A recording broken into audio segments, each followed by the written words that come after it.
Colroy. So, ito na tayo. PMS tayo guys. Ating PMS. So, ito yung kanya oil filter. Ito yung mga engine oil. Ito yung guys yung air filter.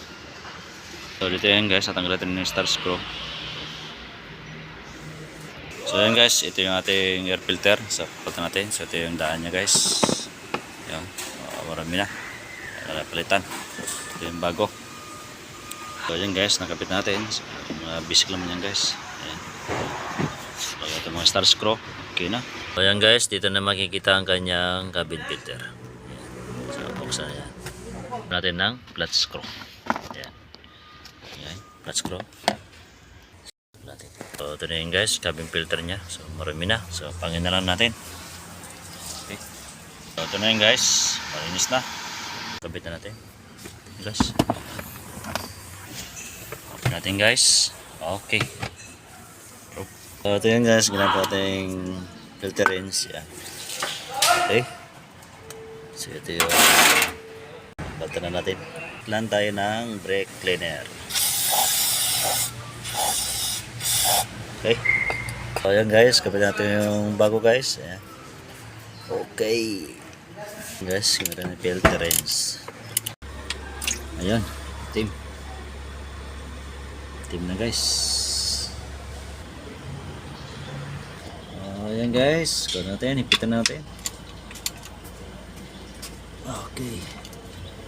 Tubo na tayo ng engine oil.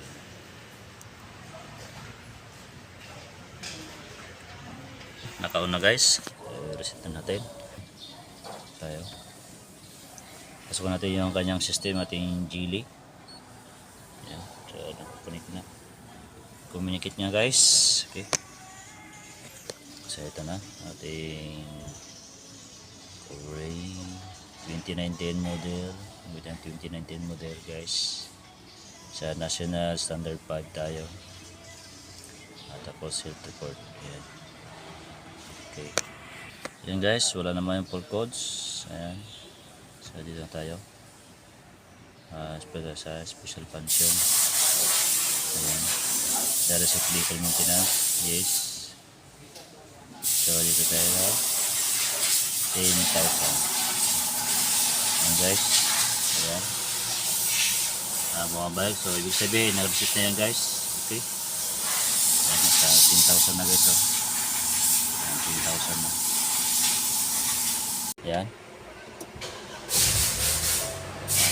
Mandar na guys. Okay. Mga suga.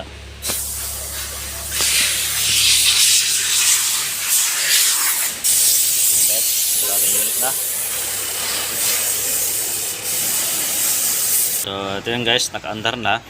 So tingnan natin kanyang engine oil. Yan, level.